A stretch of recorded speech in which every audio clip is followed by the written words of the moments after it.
দেশে ফিরে বিশ্বকাপ ব্যর্থতার দায় নিজের কাঁধে নিলেন নারী দলের অধিনায়ক নিগার সুলতানা জ্যোতি। সিনিয়ররা ভালো করলে আরও বেশি ম্যাচ জেতা সম্ভব ছিল বলে মনে করেন তিনি। পাশাপাশি বিশ্বকাপের মতো বড় টুর্নামেন্টের আগে আরও বেশি প্রস্তুতি দরকার দলের, এমনটাই মত নিগার সুলতানার। বললেন, ভবিষ্যতে ভালো করতে উন্নতি আনতে হবে মানসিকতায়। বিশ্বকাপের প্রথম ম্যাচেই পাকিস্তানকে 7 উইকেটে হেসে খেলে হারিয়েছিল নিগার সুলতানা জ্যোতির দল। বিশ্ব আসরে এমন সূচনা দেখিয়েছিল বড় আশা, আত্মবিশ্বাসের চূড়ায় উঠেছিল বাংলাদেশের মেয়েরা। সেই আত্মবিশ্বাসের জের ধরে নিজেদের দ্বিতীয় ম্যাচেও ইংল্যান্ডকে কোণঠাসা করে ফেলেছিল মারুফা ফাহিমারা। যদিও শেষটায় জয়ের হাসি হাসতে পারেনি বাংলাদেশ। এরপর আর থামেনি জ্যোতিদের পরাজয়ের ট্রেন। তৃতীয় ম্যাচে নিউজিল্যান্ডের কাছে 100 রানের পরাজয়ের পর দক্ষিণ আফ্রিকার বিপক্ষে আবারও সম্ভাবনা জাগিয়ে হার। অস্ট্রেলিয়ার কাছে পাত্তা পায়নি লাল সবুজের মেয়েরা, লঙ্কানদের কাছে পা হড়কায় তীরে এসে। আর শেষ ম্যাচটা ভারতের বিপক্ষে বৃষ্টির আশীর্বাদে পয়েন্ট ভাগাভাগি।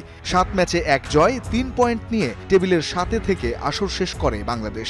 দেশে ফিরে ব্যর্থতার দায়ে নিজের কাঁধে নিয়ে ভবিষ্যতে ভালো খেলার বার্তা দিলেন বাংলাদেশের নারী দলের অধিনায়ক নিগার সুলতানা জ্যোতি। আমি আমার ব্যাটিং করতে পারিনি, বললাম যে আমার অফ ফর্মটা আসলে দলকে বেশি আমার কাছে মনে হয়েছে ভুগাইছে বেশি। ইয়াং প্লেয়ারদেরকে আসলে আমরা প্রেশারাইজ করতে পারি না ওই জায়গাটাতে। সো ওই জায়গাটাতে হয়তো যদি আমরা যারা একটু অভিজ্ঞতা সম্পন্ন প্লেয়ার ছিলাম তারা যদি ওভারকাম করতে পারতাম, হয়তো আমরা আরও 2-1টা ম্যাচ জিততে পারতাম।